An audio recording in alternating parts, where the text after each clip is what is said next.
Pengadilan Negeri Jakarta Selatan menggugurkan permohonan peninjauan kembali PK terpidana kasus fitnah dan pencemaran nama baik Wakil Presiden ke-10 dan 12 Yusuf Kala, Sylvester Matutina. Hakim beralasan surat pernyataan dari rumah sakit tentang Sylvester yang masih dirawat tak bisa diterima.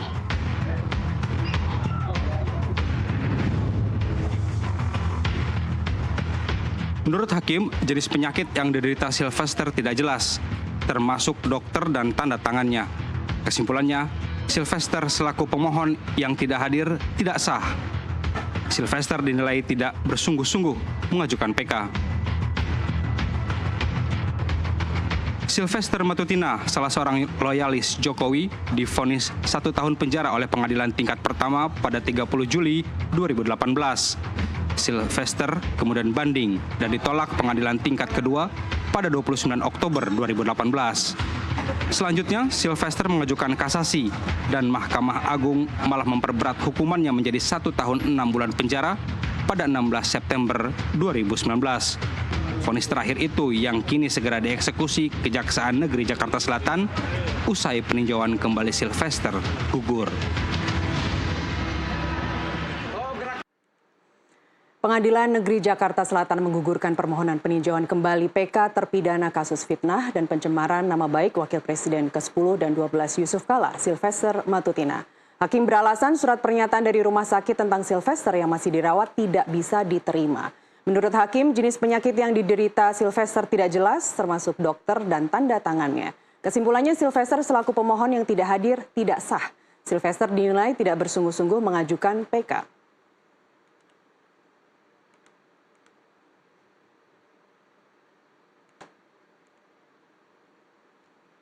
Ya, pemirsa, Sylvester Matutina adalah salah seorang loyalis Jokowi yang divonis 1 tahun penjara oleh pengadilan tingkat pertama pada 30 Juli 2018.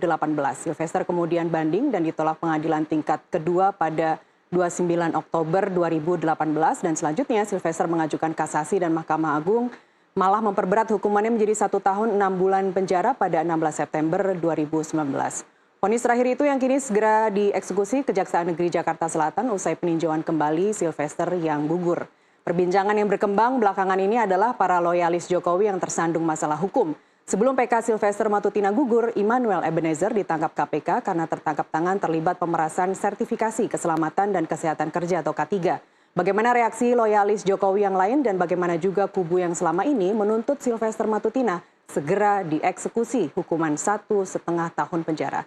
Kita berbincang bersama dua narasumber yang sudah hadir di studio sore ini. Ada Wakil Ketua Umum Barisan Relawan Jokowi Presiden yang kini bermetamorfosis menjadi Barisan Relawan Jalan Perubahan atau Bara JP David Pajung, dan juga sudah hadir terlapor kasus dugaan fitnah dan pencemaran nama baik Jokowi, Roy Suryo. Selamat sore Bapak-Bapak, terima kasih sudah hadir. Sama-sama, terima kasih.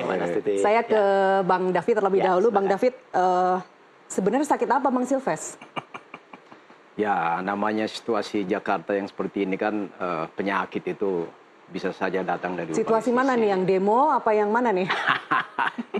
Nah, soal penyakitnya itu kan yang paling tahu Bung Sylvester dengan dokternya. Tapi sampai majelis hakim memutuskan bahwa sakitnya tidak jelas, tanda tangan dokter tidak bisa menyampaikan duduk jelas sakitnya, jadi apa sebenarnya yang terjadi? Nah, kalau itu di luar kemampuan saya untuk mengetahui itu ya, karena itu memang. Tapi di rumah sakit ya Bang? Sempat di rumah sakit. Nah, karena kan beberapa waktu lamanya juga sempat nggak muncul di publik lah, padahal kan rutin dan intens di media TV kan, di berbagai siaran TV juga. Jadi kalau hal-hal seperti itu mungkin yang paling tahu adalah Bung Sylvester sendiri dengan kuasa hukumnya maupun dokternya lah. Oke, jadi sebenarnya sudah ada keterangan dokter, diagnosanya juga sebenarnya sudah jelas ya menurut Anda ya? Iya. Oke, tapi mohon maaf, posisinya sekarang di mana Bang Sylvester? Ada di Jakarta. Ada di Jakarta ya? Setahu saya ya. Di rumahnya atau sedang menyiapkan satu skenario khusus? Ya itu sangat private ya. Jadi apa yang dilakukan atau posisi yang paling pasti adalah bahwa Bro Sylvester itu ada di Jakarta. Ada di Jakarta. Ya, soalnya kita jadi bertanya-tanya Bang David, yang mengajukan PK Bang Sylvester. Kemudian undangan pertama tidak hadir, sakit. udah janji 5 hari kemudian, seminggu kemudian ya, Rabu kemarin dijadwalkan lagi, kemudian tidak datang. Jadi sebenarnya serius apa enggak sih mau ini nyari PK? Ya, itu kembali kepada pertimbangan personal Bung Silver dan kuasa hukum. Tapi menurut kan. Anda serius nggak? Serius apa rekan Anda? Sebagai teman ya, yang saya tahu karena dia kan juga seorang aktivis hukum. Bung Silver itu juga seorang lawyer. Jadi maksudnya gimana, aktivis hukum harusnya? Dia tahulah proses-proses apa yang harus dilalui dalam kaitan dengan hal yang ada yang menimpa harus dilalui dirinya. kan tinggal datang. Ya itu kata saya kan ya karena ketawa dulu Mas Bro. kalau alasan nggak datang kan sudah jelas kan alasan sakit. Sakit. Ya, iya. kan Tapi itu, kan tidak di rumah sakit dan alasan tersebut tidak kuat menurut hakim. Makanya kemudian itu, PK-nya digugurkan. Bukannya malah rugi sendiri ya Bang David ya? Ya itu sudah di luar kemampuan kita untuk masuk pada itu kan sudah sangat materi persidangan ya, sangat material sifatnya. Jadi mungkin Bung Silver kuasa hukum dan aparatur yang ada di apa. Oke, saya kasih kesempatan Mas Roy dulu deh singkat sebelum nanti saya kembali ke Bang David lagi. Jadi apa? Iya, kalau tadi dikatakan serius enggak? Serius dia. Serius untuk mengajukan. Serius mau membohongi rakyat ini. Masa sih? Iyalah. Kan sedang mencari keadilan. Apa yang cari keadilan? Ini kan jalur hukum. Dia itu sudah dituntut ya semenjak tahun 2017. Ya, dia tidak puas dengan tuntutan yang pertama 1 tahun waktu itu. Kemudian naik ke PT, ya. Naik PT tetap sama 1 tahun. Tapi setelah itu dia naik lagi kasasi.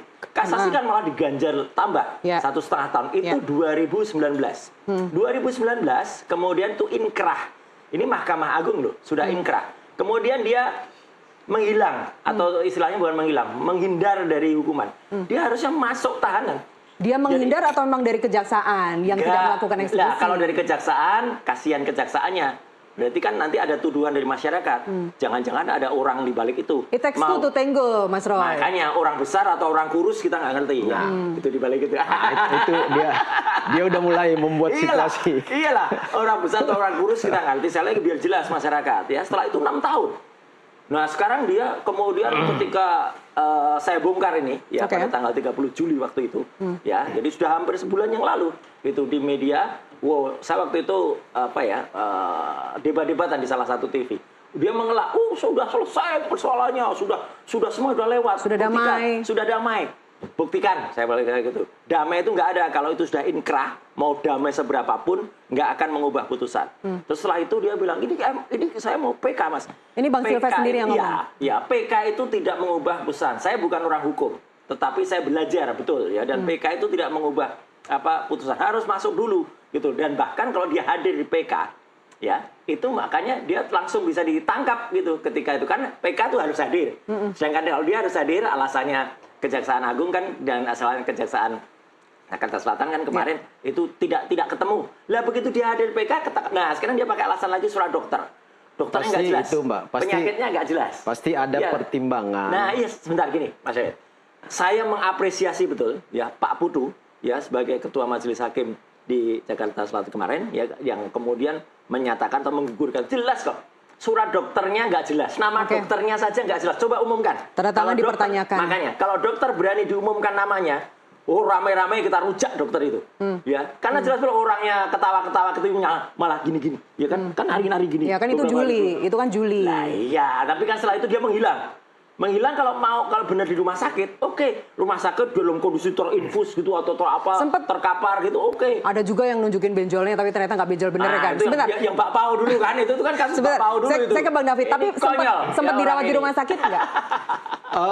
Kata saya, setahu saya ya, tapi saya kan nggak menyaksikan langsung, tetapi dapat informasi sempat dirawat. Di rumah sakit mana? Itu saya nggak Oke, tapi sempat dirawat yang saya mau katakan gini, kalau tadi kan yang penjelasan Bung Roy ya, kenapa pertanyaannya tadi kan Mbak Titi nanya, kenapa masih berkeliaran selama ini? Itu sebenarnya karena apa? Aparatur hukum itu punya dasar rujukan undang-undang, Mbak. Undang-undang KUHP pasal 84 itu bicara soal daluarsa satu kasus. Daluarsa suatu kasus itu kalau 84, 85, 78. Ya, yang penting Jadi- 78-nya. loh Oke. 78 itu proses penuntutannya. proses penuntutan. Iya, Dia kan 12 sudah tahun. enggak, dia sudah inkrah kan. Sudah putus 1,5 tahun. Inkrah itu tahun 2019 bulan apa? 19. Bulan apa? Iya. Bulan apa? Bulan berapa? Nggak ada. Kita mau ngitung, Kalau- kita mau ngitung kalau persisnya proyek berapa nggak usah tahun. dihitung. Nggak usah dihitung, ketahuan. Daluarsanya ini nggak ada, 12 Coba tahun. baca di pasal 84.1 itu 2 tahun ya. Coba baca 84. Untuk pasal Kita jadi gini. kita serahkan ahli hukum aja. Ya, nggak. Atau Prof. Tunggu Mahfud dulu. MD saja. Iya. Prof. Mahfud MD mengatakan Dengar dulu. Sylvester harus masuk karena 12 tahun KUHP, gitu. Jadi KUHP yang daluarsanya masih digunakan lama. belum KUHP baru ya, karena itu kan Masih belum lama. berlaku. Nanti Januari 2006. Kita pakai KUHP yang berlaku dong. yang lama, Iya. ya yang lama yang Iya, berlaku, iya, yang iya, berlaku iya. ya. Kan Karena kalau banyak hukuman- rujukannya, termasuk Bung Roy rujukannya KHP baru yang belum berlaku. Enggak, Oke. ini rujukan Nah, saya kalau- Coba KUHP dibaca. yang berlaku. Ini yang dibaca coba. Jelas Saya betul bacain ini. ya, saya jelas bacain betul. Saya silakan KUHP. baca dulu, saya Ya, baca boleh. juga. Nah, coba ya. Jadi gini, Di kita KUHP ini pasal belajar 8 Kita sekarang belajar KUHP. Belajar membaca. Ini ayat 1 ya, menyatakan bahwa kewenangan menjalankan pidana hapus karena daluarsa. Ayat 2, menentukan tenggang waktu daluarsa titik 1 untuk semua pelanggaran itu 2 tahun ya. Yang titik 2 untuk kejahatan yang dilakukan dengan sarana percetakan itu 5 tahun ya.